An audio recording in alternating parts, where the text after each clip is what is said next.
Spy Phenomenon Podcast. I'm your host, Shane Hayes, and coming up on today's episode, CEO and owner of Showplace Cinema is Mick Stieler. But first, what I watched this week, the main thing I saw this week that blew my mind was The Invisible Man, which is written and directed by Lee Wanell. It's a Blumhouse production. I wandered into the theater kind of not knowing what I was going to go see and ended up seeing it in IMAX on opening night. And the movie blew me away. It's expertly made. It was a brilliant decision to.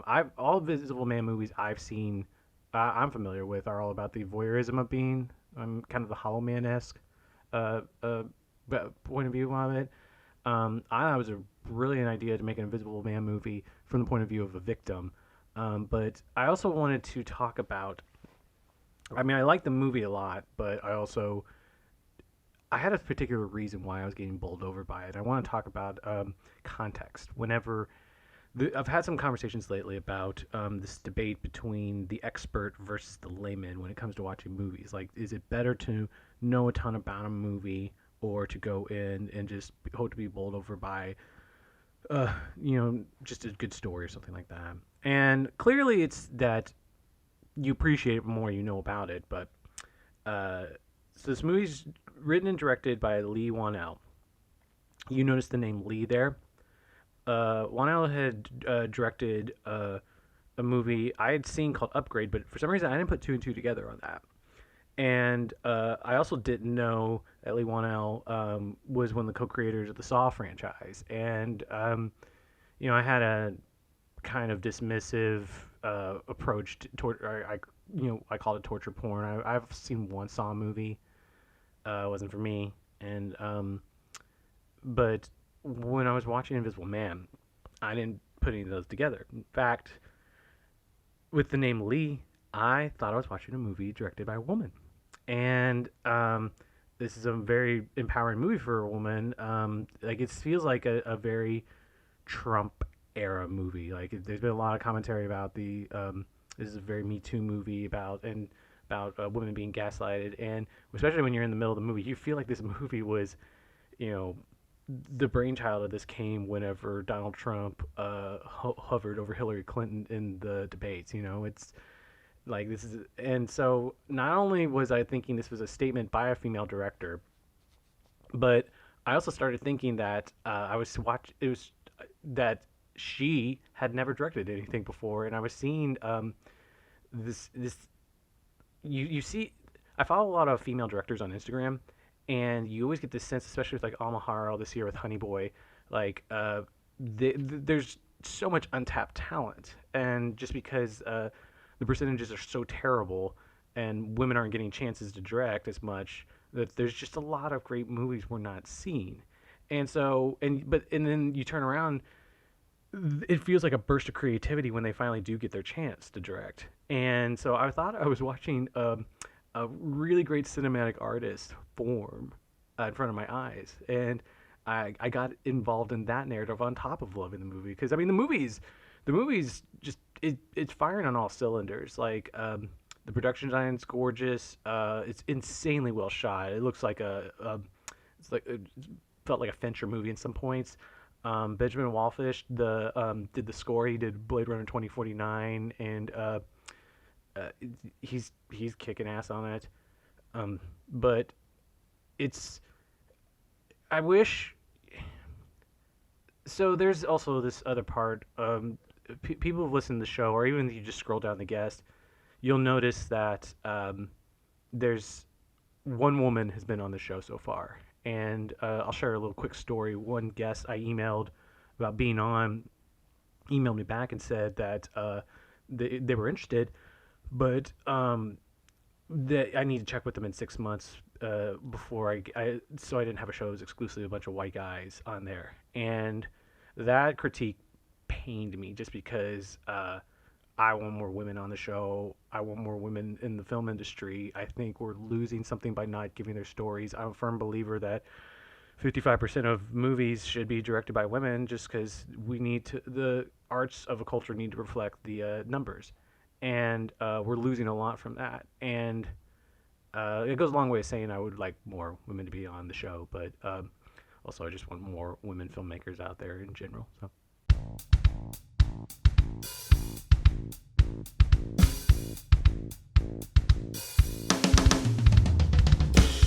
Mick Stieler's on the show today. He's the CEO and owner of Showplace Cinemas. The Stieler family is a long, as we talk about on the show, if his grandchildren get involved with work at the theater, 6 generations of his family have worked in a movie theater in Evansville. It's his dad, Paul, was a towering figure too. I worked at Showplace for a long time, and one of the other funny aspects to this interview is, and I mentioned it in there, not only was he my boss, he was my boss's boss. I never really saw him that often. We did the interview in Paul's old office, which is his office now. Paul passed away a few years ago. And it had this funny effect where it was definitely a principal's office feeling, just because I never went in there, even though I worked in the theater I worked at was right outside his office, and I always every Thursday night would drop off film cans there after we'd break down a movie. And but what was really nice is, like, he and I haven't talked much through the years, and it didn't take long for me to realize that all the things this show I've been talking about on this show, or interested in this show about the theatrical experiences, are his life's work. And he has more vested interest in the theatrical experience and people loving movies than anyone else. And it was nice to share common ground on that and just have a good conversation on that. So hope you enjoy.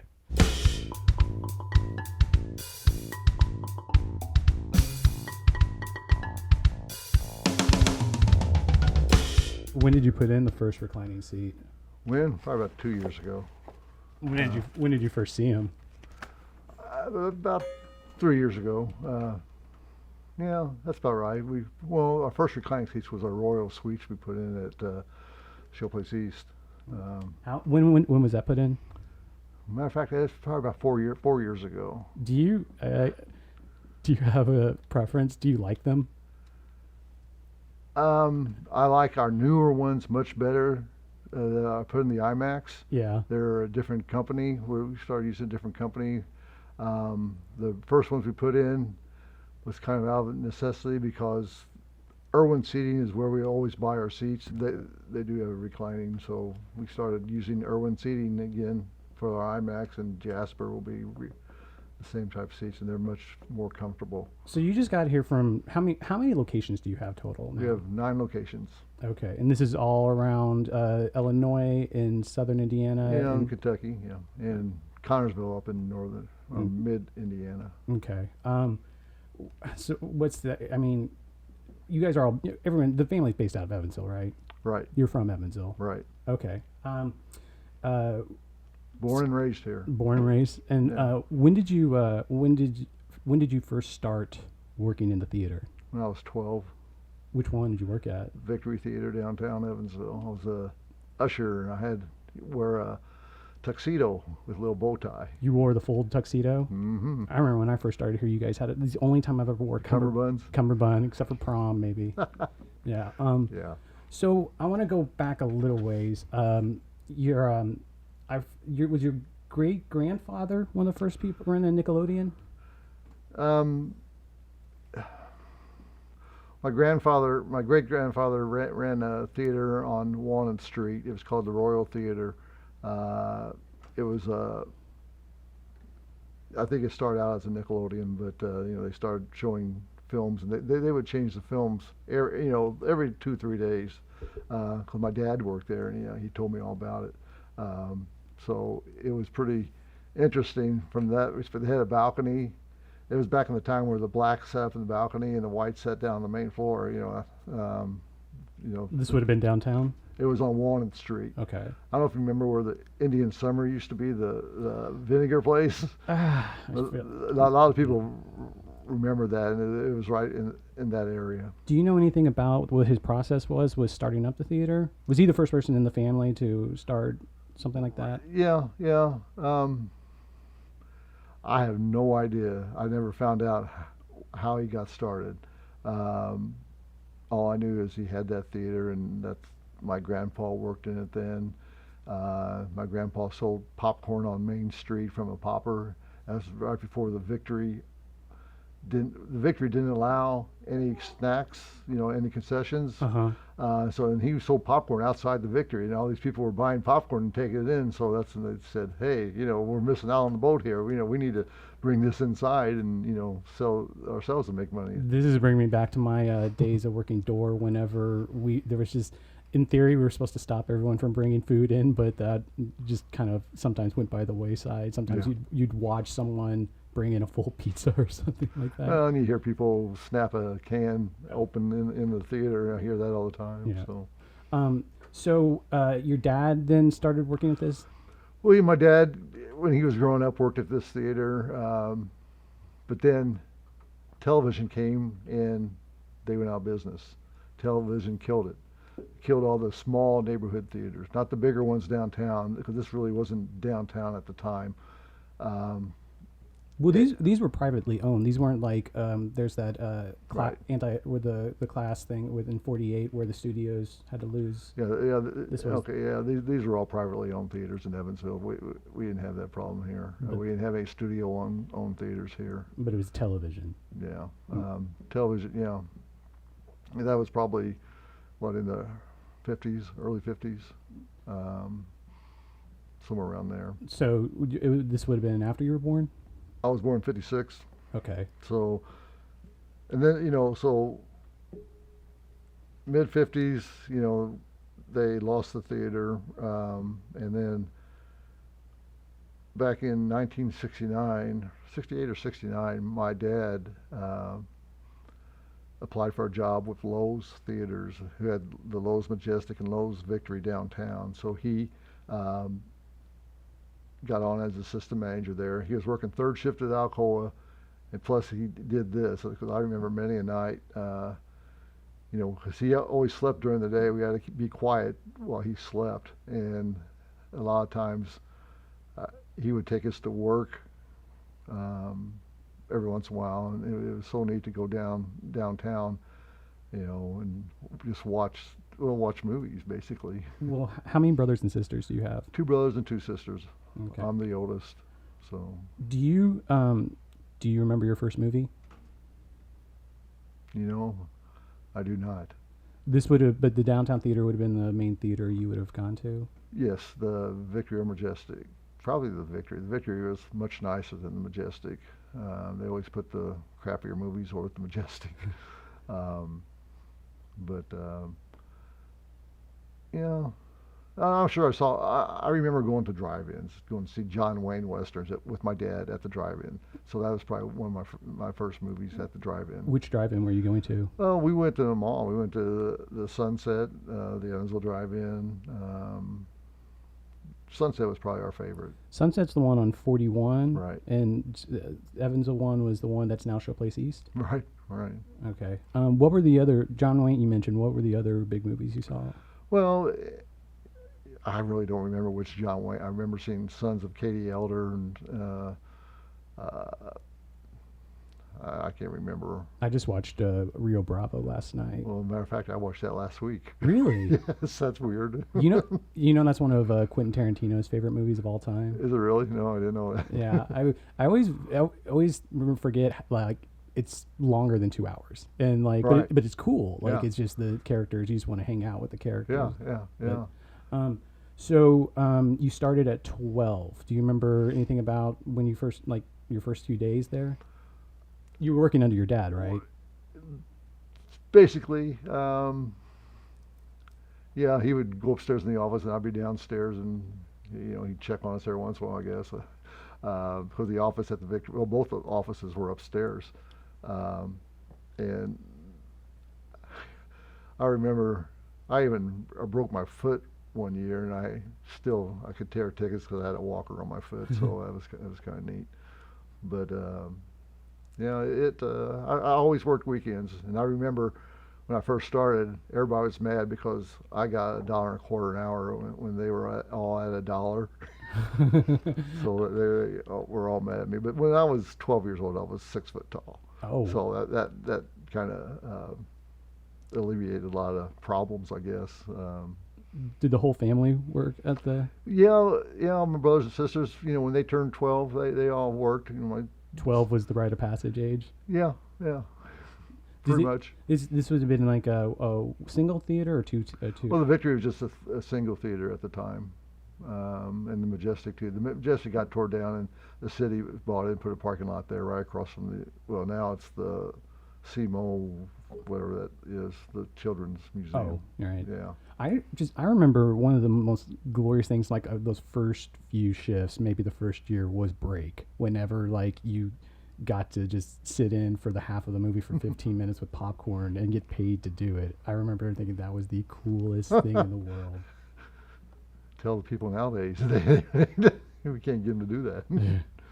Well, when did you start moving up in your teens? Or? Well, when I was a senior in high school, I became manager down at the Victory.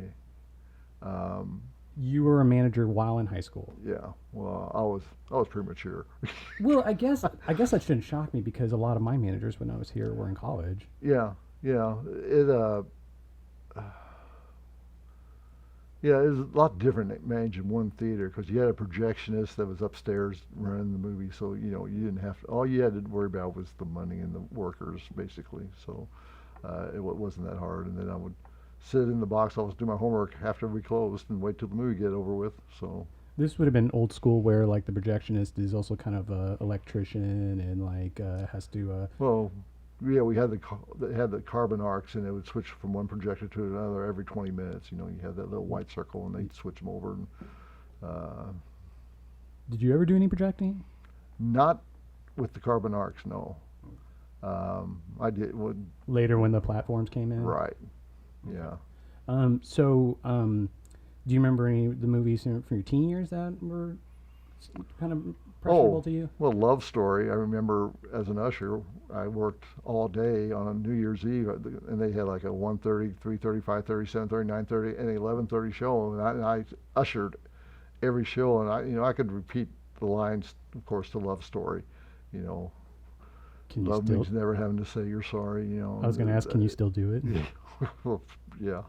So this would have been the era around Godfather and Exorcist, right? Right. That's when movies really start coming back, and that's when my dad got into it. He bought Lowe's out because Lowe's wanted to leave Evansville because they didn't want to stay in any town less than 300,000 people.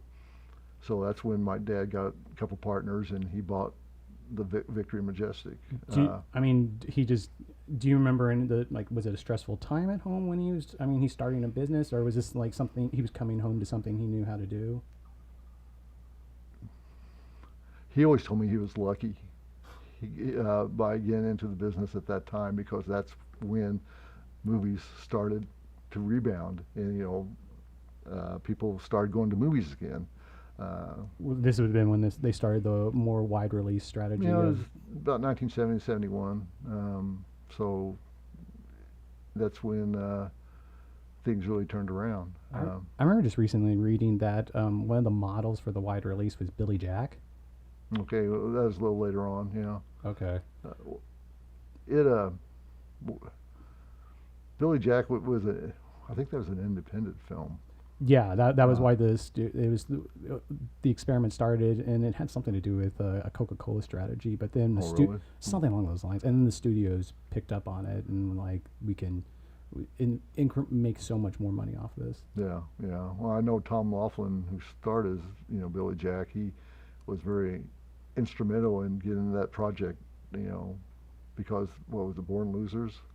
Was that the predecessor to Billy Jack? I know about Billy Jack, but that's barely. Yeah, I remember we had Billy Jack down there, and I could do the karate scene, all his fight scenes. Back then when we didn't have to worry about the projectors, there wasn't a whole lot to do at a theater besides clean up, and so I spent a lot of time watching the films. Dirty Harry was another one. I mean, God, I remember watching that so many times. When did you go to college? I went to U of E from 75 to 78. I graduated in 78. Okay, I thought you had taken a stint at UCLA. No, well, okay. Well, I started up at Ball State, went there for a year and transferred down to U of E, finished up there and got a degree in accounting. Okay, I went to, I got married in 81. In about 82 or 83, I was tired of working in the theaters. I was bored, and I wanted to do something else. So I looked up college programs, and there's this program at USC called the Peter Stark Motion Picture Producing Program, and they accepted 25 students every year. So, and I had to really work my butt off to get into this, and I had to have recommendations from people. And one of our partners in Showplace Cinemas was a former NATO, National Association of Theater Owners president. Okay. So he was a partner with my dad. So he gave me a good recommendation, and I got accepted, and I went out there, and this would have been for producing? yes, for producing movies, yes. And it's a really long, but it's also a funny story, because going out there, I was hauling the U-Haul. My wife was going to stay here in Evansville. I was out there, I went out there with my brothers and trying to find a place to stay. And I'm looking at all this, everything was either so expensive or so crappy, I didn't want to stay there. This is your first trip to LA? No, I took 5 driving trips to LA in a year. Wow. Yeah, so I didn't find anything. So when it came time for me to go out there, we loaded up the U-Haul, me and my wife, and we went out there looking for a place for me to stay. So we parked the U-Haul, and I remember unhooking the U-Haul, and it starts rolling, and I couldn't get to stop.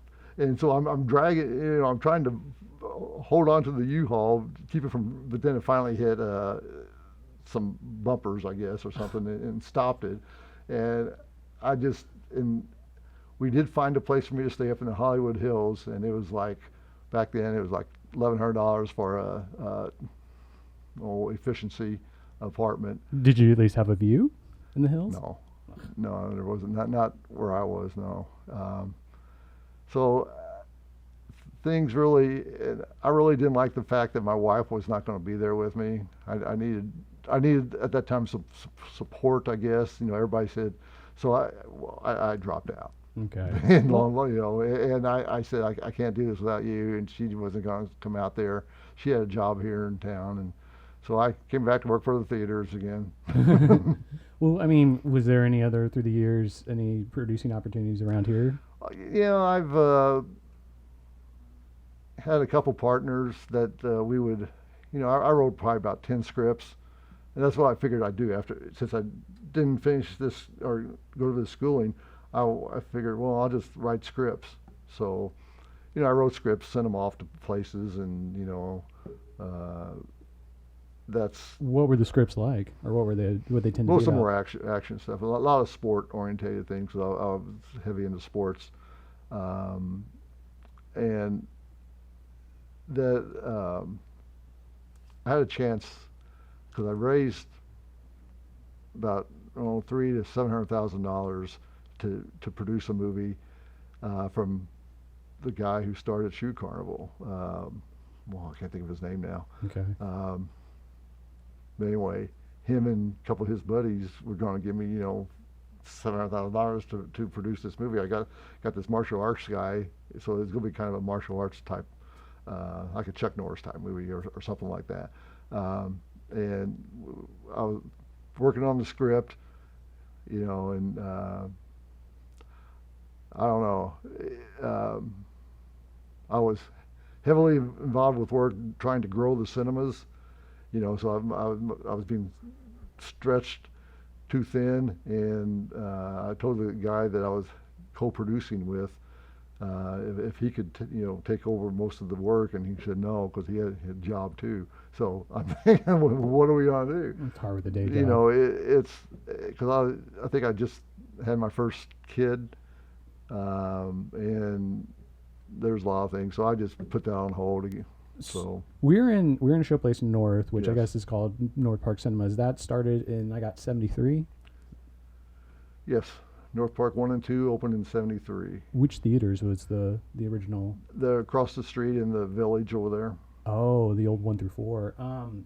When Showplace I got is 82 or East Showplace East. 1985. 85. Yeah, we started out with 6 theaters there. Now there's 20. Do you remember the first movies playing in either place? Silverado at Showplace East, because I know we lost a lot of money on that movie. I remember putting up the guarantees, because back then you had to put up guarantees and advances. And I remember we had to put up $40,000 on that movie, and we lost our butt. So can you explain just general booking practices as they've maybe changed over the years? Well, back in the day, like for instance, I'll give you Rocky 3. You know, me and my dad would either drive over to Cincinnati or fly up to Indianapolis and watch the movie ahead before it was going to open, like maybe a week or two before it would open. Do you guys do this like every week or just? We did it pretty much, yeah. Not every week, but we did. Usually, we just went and saw the bigger movies, and after we would watch it, on the way back, we'd discuss, well, you know, how much money we wanted to put up on it. Whether, because usually back then you had to put up a guarantee, which, you know, if you guarantee them 50,000, you know, if it doesn't do 50,000, you just lose it. Whereas you put 50,000 advance, if it doesn't do the 50,000, then you get whatever back, because it's not a guarantee, it's just advance. You're just giving them your money. And the guarantee was just this like studio tactic to make sure that they could. Would they send bad movies that way, or movies they knew you wanted that way? Well, usually, yeah, just the ones that they figured were going to do big business. Like I remember the movie Annie. Larry Aiken at Theater A, he bid $110,000 on this movie, and he lost his butt, and Theater A went out of business because of that. So, but on a movie like, say, I don't know, like what's Empire Strikes Back or something like that, if you put up the guarantee, do you make the money after it recoups? Well, no, it's a declining. Back then, it used to be when you opened a movie, the big movies, you had to pay 70% the first week to the film company, and it would be a declining 60% the second week, 50% the third week, down to, it never got below 35% what you paid. Sometimes the bigger movies like an Empire Strikes Back or, you know, Return of the Jedi, you would pay like 470s. The first 4 weeks were 70% to the film company. Then 260s, 250s. But that's when movies lasted longer back then. Nowadays, like on all the Marvel movies, you're going to pay, if it does over 400 million cross country, you're going to pay 65% for the whole run of the movie to the film company. So this is the reason why concessions is more the money maker? Pretty much, yes, because we do, you know, it depends on the movie. We were just, Mark and I, who does our booking right now, one movie, you know, it's an aggregate 53%, which is good. I mean, anything below, we figure right now we're paying about 57% for the year on film rental. Well, except last year went up to 60%, so that's 3% jump, you know. That's a lot of money. So it's not too complicated, but you know, for the average person, you know, it's sometimes hard for them to understand, you know, why or how. You know, they think, they see all these people come in to see a movie, you know, and paying $10, $11, whatever, and they think, you know, well, man, they're making a killing. But, you know, we're not, because 60% of them, at least 60%, 65% goes back to the film company. It's so weird just because it seems like such a strong arm tactic on the studios, and like if they start to, you know, like now as they're losing more to the streamers and stuff, like it seems like they have less power now. Well, I'm curious to see what plays out with like something like Netflix, because, you know, the last 2 years they kind of got shot out at the Oscars because, you know, the people don't want to vote for, unless they have a theatrical run, they're not going to vote for that picture, you know, as best picture. but you know, I admit, you know, I stream a lot myself. So, but usually they found out the people that stream love to go to movies. Mm. So, you know, because that's, you know, they just love it. You know, I find myself in that boat because, you know, I go see 2 movies a week at least, and I'm streaming the other nights. So, it's just one of those things. You know, they're going to have to see how it's going to pan out because Disney's taking over everything right now, Right. buying out Fox, and so. Well, are these alternating trends between? Because I mean, you guys have expanded from 1 to 2 theaters to 9 theaters to, and but I mean, is attendance going down or is it maintaining? It's basically at our theaters. It's gone down a little bit because you know every year I do attendance. Check the record, you know, compare them to the previous years. It's gone down a little bit. But just not, but a little bit. You know, we're waiting for that next big picture to bring it back like Avatar did. And what year was that? 2010, I think. 2009 2009 or 10? Okay. Nine. Yeah, you know that when you have a movie like that, it just raises everything to another level. And the Marvel movies aren't doing that.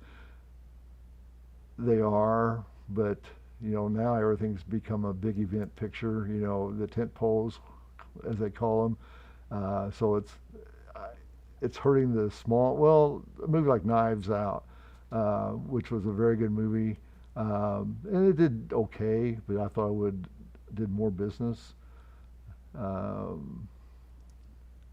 Even the Ford versus Ferrari, I thought was a good movie. I thought it did more business, you know, and those movies deserved to see more business. What was more recently? What was one of the biggest movies in the last few years for you guys? The more bigger movies Did well. Well, of course, you know every Marvel movie does fantastic. You know, last year, what came out in May? Was that Endgame? Yeah, Endgame, definitely. It was huge, but the difference between now and back in the day is, for instance, E.T. played like 40 weeks. You know, Endgame played, what, 8 weeks? I remember a theater I worked at in Austin. My friend, or one of the guys worked there. I was thinking it was a 2 theater. He was telling me in '77. I want to say he said Close Encounters played the entire year. Wow. Yeah. Yeah, I mean. And that's the year Star Wars too. So. Yeah, right. So. So do you the posters that are mainly at East? I was at South the other day. Saw those posters. Were those ones that made money, or do you guys have fondness for them, or the ones? There'd be stuff like 3 Men and a Baby. Yeah, like you have like okay. 3 Men and a Baby, or Field of Dreams, or right. Those were movies. Well, I starred that. My brother David did all those one of these. I have 4 of them in my office. I have a Dirty Harry, Indiana Jones, and a Rocky, and I think something else. Oh, The Natural, Robert Redford. There's a National Lampoon, European Vacation, I think. Yeah, and he just did them one summer, and we stuck them up on the walls. Were those just the movies you guys particularly liked? Well, probably the ones he liked. Yeah. So, are you? Do you have? Is 3D completely died out? Yes. Nobody wants 3D. Really? Do you guys still have the equipment to show it anymore? We do, but it's going to be sent back because they want it back for some reason. But you know, when we play a 3D movie, it dies because the customer will not pay the extra amount to go see 3D. They won't pay the upcharge, so they avoid them.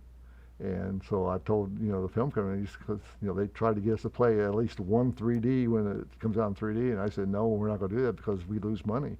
And I said, why would you want to lose money?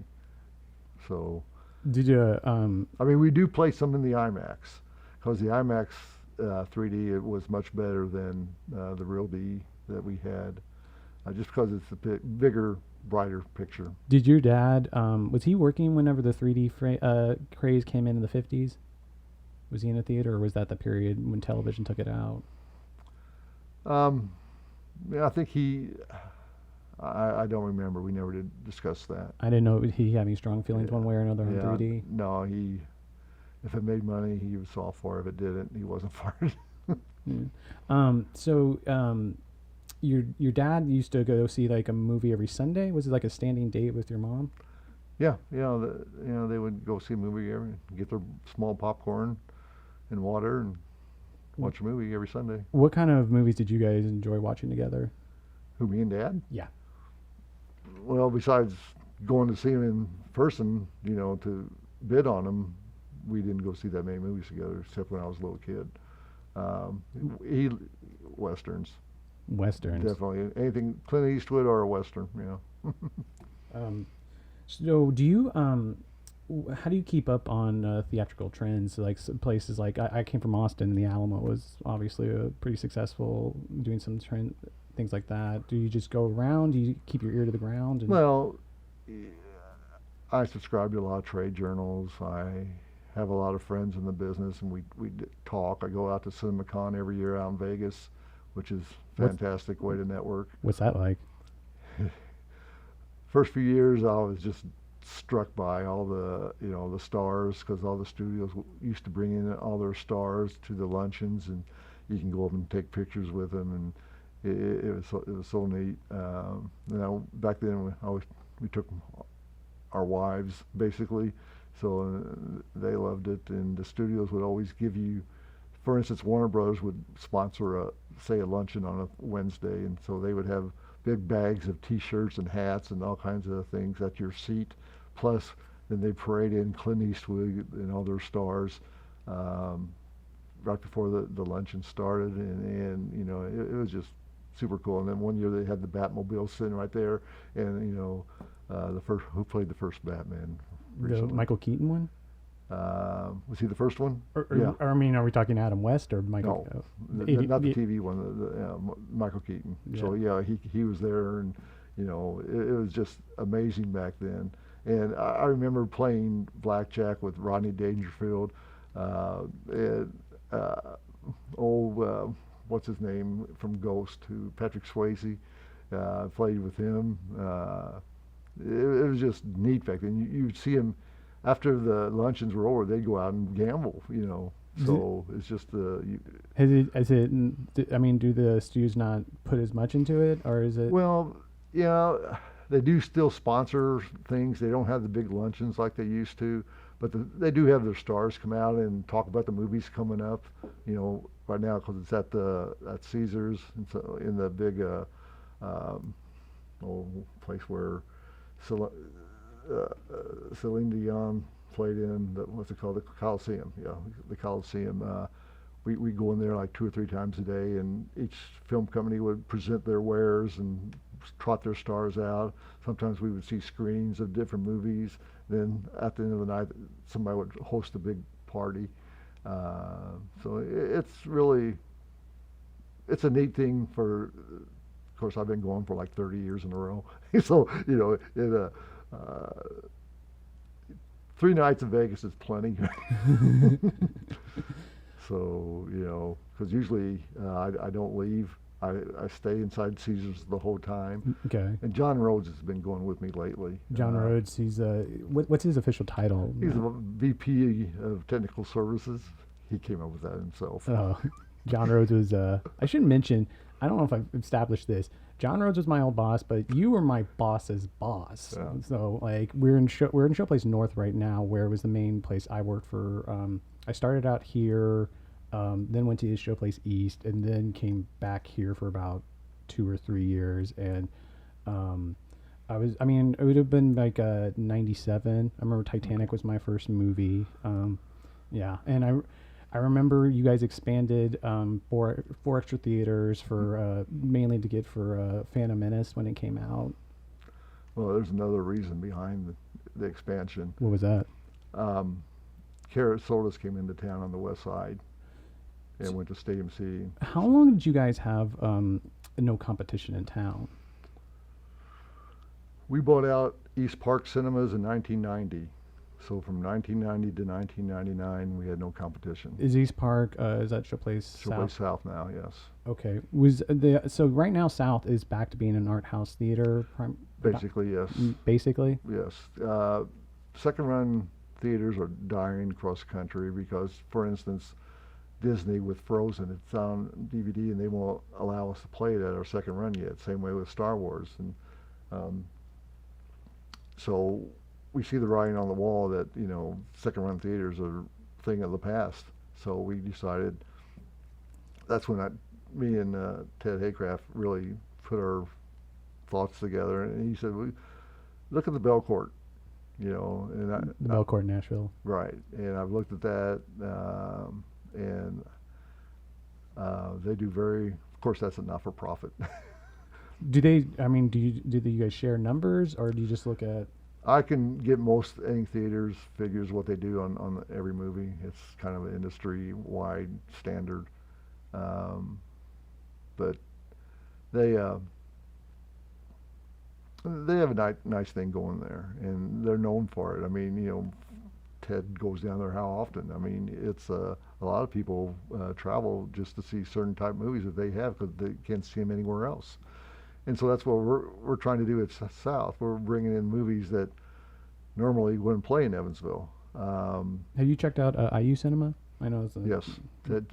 Ted gave me about 3 or 4 cinemas. There's one in Louisville I checked out, and of course over in St. Louis, and so I've checked out quite a few. Yes. Are these movies easier to access now with DCPs, or is that a reason why? Because I've been back for about 6 months. I'm kind of marveling at the movies you guys are getting for our market size. No, it's up to the film company. If they don't want to play you, they won't play you. Like, for instance, some film companies, mainly what comes to mind is Universal. I'm trying to think what movie we just opened Universal, but not Invisible Man. That's this week, right? Well, Invisible Man, that is Universal, and we're playing that everywhere because that's one of their major or bigger releases. But if you get something below that, they will only let us have it at Showplace East, or maybe Showplace East and Newburgh, because those are our 2 biggest grossing theaters. Okay. They know what we do at each theater, and in some weeks our 8plexes in the smaller towns, we won't open anything, which doesn't help us any because people want to see constant product flowing through. So, are you getting any return or good feedback from the art house? Well, of course. The first 2 weeks, I saw 3 movies over there, and everybody came up to me and said, "Oh, thank you, for doing this." And I said, "Well, just keep supporting, keep coming out and tell your friends, make sure you all come and watch these movies because otherwise, we have to make money. Otherwise, if we don't make money, then something's going to happen." But I mean, it's not diminishing. Well, we're a long way from where we need to be. Okay, so you're giving it time. I'm gonna give it time, Okay.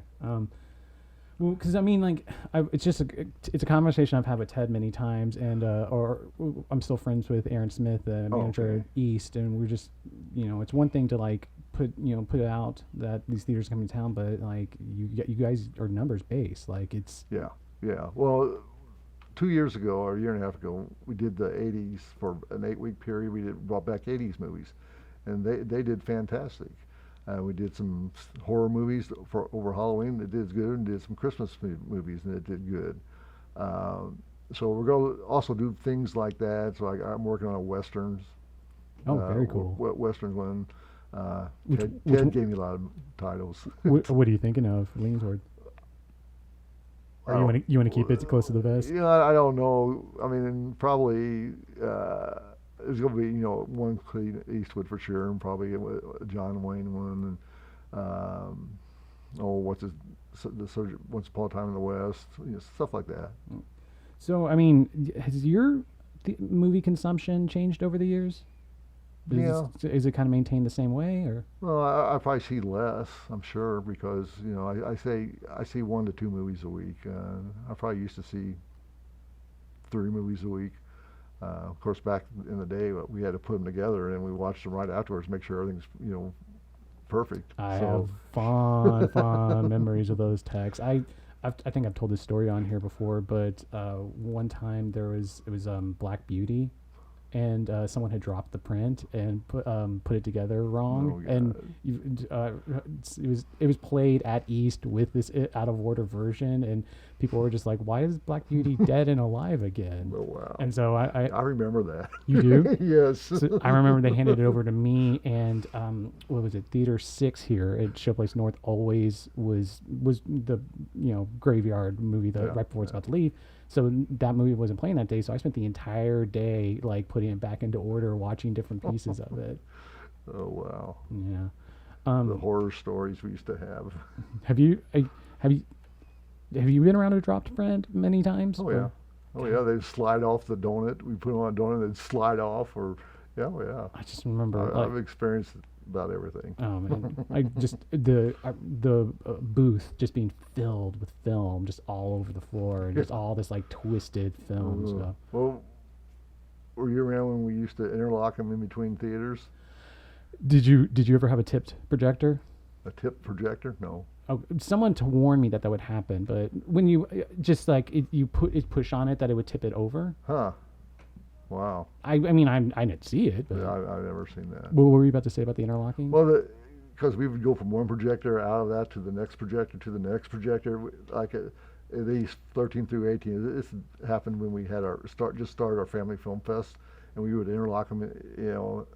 That was a nightmare. Real, I'm not sure I ever actually did any interlocking. Because each projector had its own speed. It could be off. Really? Yes, it's amazing because that's why we put them on pulleys in the film, and so you would see it rise up, and sometimes we had to stop the movie to slow it down, or put your hand on the wheel so it'd slow down. We've done that before. Did you guys have a lot of tears and what was it, kind of coning, and that always used to happen on the platforms? Yeah. Oh yeah. Yeah. Some projectionists were really good, and some weren't.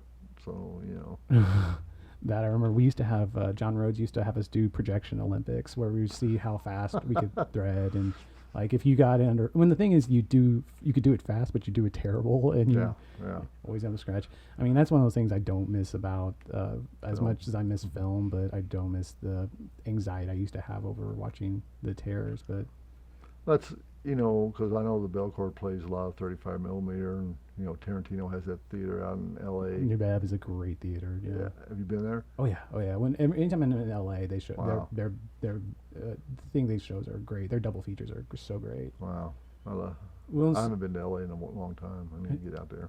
it used to be super cheap too. The concessions were really cheap out there too. I mean, is there any thought of keeping a 35 or getting a 35 back for any reason? No. It just cost benefit, not good. No reason. Right. There's no reason to have it. Do the studios even like ask you or bring it up, or? No. Wow. Well, we don't have the capabilities now. I think we have one 35 millimeter projector at each theater, but it hasn't been used in 5 years, probably longer than that. What was I remember when I first came to. It had to be at least 10 years. Yeah. There was number, I guess it's number 7 now, but it used to be number 9, had one of those projectors where you could switch back and forth between 70 and 35. Yeah, up here, yeah. Yeah. When was Number 7 still. when was the last time you guys showed us? 70 millimeter. Yeah. Oh. Wow. Someone mentioned Return of the Jedi, and the studios used to do those. We did a couple after that. There used to be studios used to blow up their. There was a John Travolta movie that we played that was 70 millimeter. I can't think of what it was. I think that was the last one. But you're talking, 25 years ago.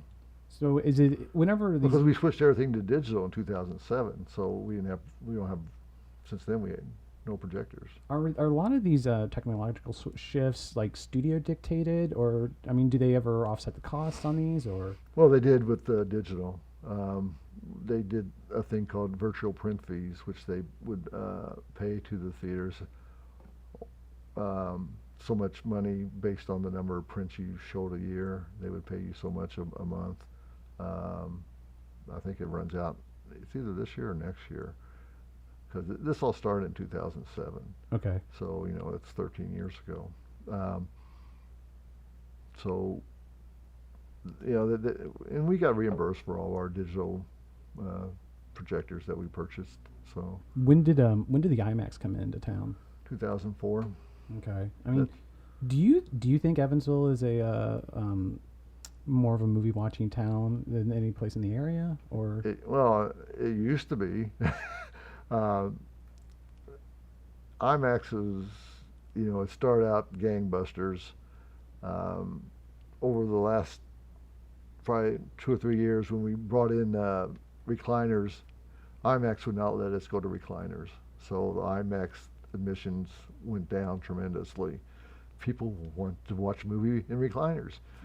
So this past year, I negotiated with IMAX. Our contract was running out in December of 2019. So I said, either you let us go with recliners, or we're not going to renew. We're just going to do our own large format theater, and not pay you, you know, our percentage. And so they relented and let us put in recliners. So we lost half our seats. They lowered their percentages tremendously, and so we signed back up with them because IMAX is a known brand, and I think people still like IMAX. And so we signed a 5-year contract, and we'll take a look at it after 5 more years. Well, it seems so weird and counterintuitive that you guys make more money by killing half your seats. Well, that was hard to believe too. You know, AMC did studies on that, and they said when they put in recliners, their admissions rose like 40% at that theater. Well, it's because the theater had a makeover, and it was a much nicer theater than it used to be. Even though well, it also says that they didn't need that many seats to begin with. Okay. Which is typical. I mean, you know, for instance, our Showplace East, we had 3,000 seats, and we went to recliners, and now we're like at 1,400. Does this increase demand at all? Well, it does. When the movies open, okay, it's all reserved seating. So a lot of people go online and reserve their seats, so they know they have the seat. And the reserved seating it's kind of funny because at first, when we first went to reserve seating, we had a lot of complaints. I don't want to reserve my seat. How do I know where I want to sit? I said, well, it shows you on the screen where you're sitting. Right. He goes, well, I can't control who's sitting next to me. I go, the seats are much bigger, so you're really not real close to them. And we had to, and some people, you know, said they would never come back because of that. Really? Yeah. So, you know, it's a double-edged sword, I guess, in one way. But most people liked it because they can get their seats, not have to worry about getting a good seat, you know, for a sold-out movie. And, you know, we're playing them in, you know, the big movies in 2, 3, 4 auditoriums. So, you know, there are multiple show times, and you can usually find a good seat in one of those theaters. So, you know, there's a lot of advantages, but that goes back to why the movies don't play as long, because we're playing in so many theaters. Everybody can see it the first weekend. You know, it doesn't extend beyond that. You know, it's amazing how much they drop after the first weekend. Usually they drop at least 50, 55, 60%. Most movies do. Do you have a theory on that? Is that just the marketing budget, or the marketing's for the first weekend? I think it's a thing everybody wants to see it now. You know, I want to see that now. I'm going to go see it this week, opening weekend. Yeah, I think that's just that society has gotten to that, you know, point. Okay. You mentioned earlier that you were curious on what's going to happen with Netflix and the streaming. Do you have any theories or ideas, or what do you think might happen? Well, I've read a lot of articles recently on this, and you know, some say that okay, it's TV. Of course, everybody has a big screen TV in your home now. You know, I have a home theater which I watch every night. You know, I got a whole wall, and I got a great sound system, and it's like watching in a theater, and nobody interrupts me, and nobody bothers me. But I think people still want to get out, just like restaurants. You know, everybody has a kitchen, but they still eat out because they don't want to have to prepare the food. You know, it's just happening when they go out to eat. And I think that's the way theaters, you know, is going to be more of a happening. for dates and for families. I just think people like to get out and do things. They get tired of staying home all the time. Well, what was the internal thought process whenever you guys first started serving alcohol or food? Well, okay, I traveled the country and I would always go to different theaters and check out what they're doing, and that seemed to be the new thing. People were, ordering food. I bet I went to 10 theaters, at least, checking out how they did it. And each one did it differently. Some people made sure you had to have your food ordered and they brought it out to you before the movie started, and it had to be paid for. Others, like the AMC ones I went to, they brought it out whenever. You just push a button and, bring it out whenever. And some of them, they had trays, some of them had a table in front of you, some of them had where you would write your order down and somebody would come by and pick it up and bring it to you whenever it got ready. Some of them, you would order it at the concession stand. They give you a beeper and you go in the theater and it'd go off when your food's ready, and you'd go out and get it. You'd have to leave the middle while you're in the middle of a movie. Well, that's over the new one in Owensboro, the Malco. That's the way it's done. Oh, okay. I haven't been there yet. That surprised me, because of course I always get there early, so I order it early, and I always got my food before the movie would start. I guess I just assume, probably incorrectly, that alcohol might add a new element to, let's say, to the. Well, okay, a 2-hour movie. How many beers can you drink in 2 hours? I don't know. We don't have much of a problem with any unruly people, and we just now at the theaters that we do have a bar. You can take it into any theater, but we don't get too many people doing that yet. The Royal Suites, where we bring it into you, you don't have to go in those theaters if we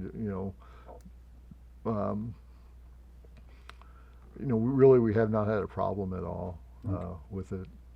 So, switching to, do you have grandkids yet? I have 2 granddaughters. Are they going to work? 2 on the way. Oh wow, are they going to work at the theater? You think? I have no idea. I don't know. They might. I guess I just want to know, if they do, how many generations of your family have worked in the theater? 1, 2, 3, 4, 5. 5 generations. Wow. 6. I'm sorry, 6. 6. Because my great grandfather started it. Okay. I wanted to kind of with the last question, but it's a broader question, because I wish I could prompt you more specifically, but I just want to know some of your crazier theater stories. Crazy theater stories. Just because I know in my limited time here, I accumulated so many. Well, we used to have midnight shows where back when I was in college and afterwards, where we bring our friend a case of beer and sit down and watch. I remember Airplane out here, watching that. That was a great time. We did that all the time back in the day. Of course, now we won't let anybody do that. Things have really changed over the years. I remember what I really miss is the studios used to really promote their movies. They don't do that at all anymore. And what do you mean? Well, I was back when I first started back down to Victory. They would do things to the outside of your theater, showing, because you only played one movie there. Say for instance, Planet of the Apes or something.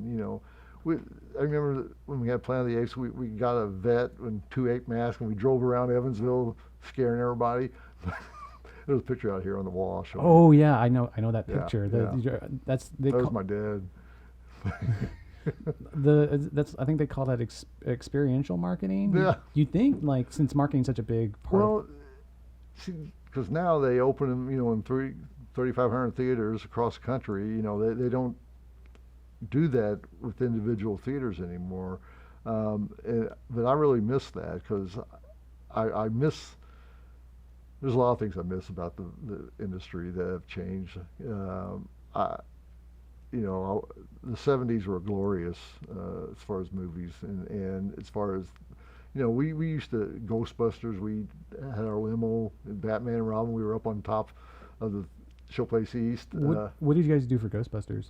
We had 3 or 4 Ghostbusters sticking out of the top of the limo. The craziest thing for me right now is that, and I had this feeling whenever I was here, like, because our old projection is kind of, our place was 7-9, whatever, that theater.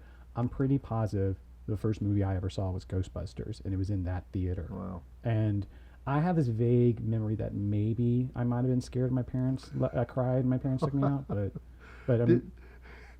were you here when Rick Hamilton? Did you know Rick Hamilton? I don't think so. That name sounds familiar.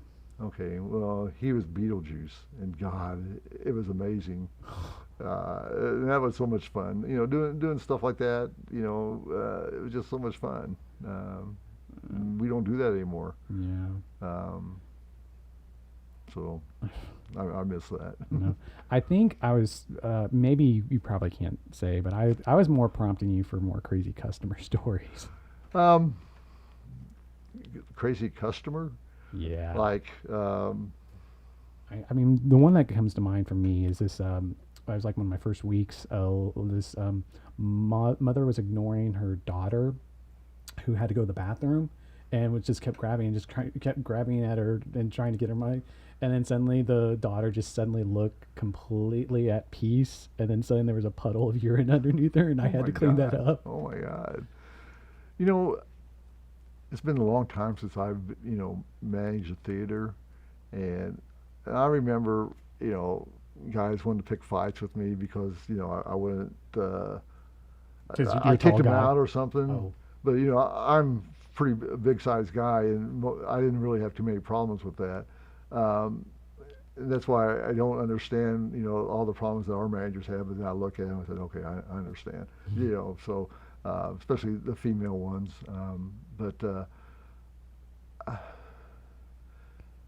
You know, I probably had more down at the Victory, because I remember at the Victory, Majestic, we had like Return to Planet of the Apes, or one of the sequels to Planet of the Apes, we played at the Majestic, and the crowd was basically a African American crowd inside, except for this one white guy right in the middle. And during this movie, it was noisy, very noisy, and this guy stands up in the middle of the movie and yells. He starts cussing at him. He says, "If you guys don't shut up, I'm going to take you outside and beat the shit out of you," or something, you know. So, oh my God, I called the cops right away, because I thought we'd have a riot, you know, and we did have a couple fights. So, you know, yeah, that I'll never forget that. I guess actually I do have one last question. Do you feel hopeful right now about the theatrical experience? Yeah, well, it's my life, and I think I'm going to fight like hell to keep it going, and I think it will. You know, I talk to a lot of people, and I think everybody loves going to the movies. You know, so hopefully that will continue.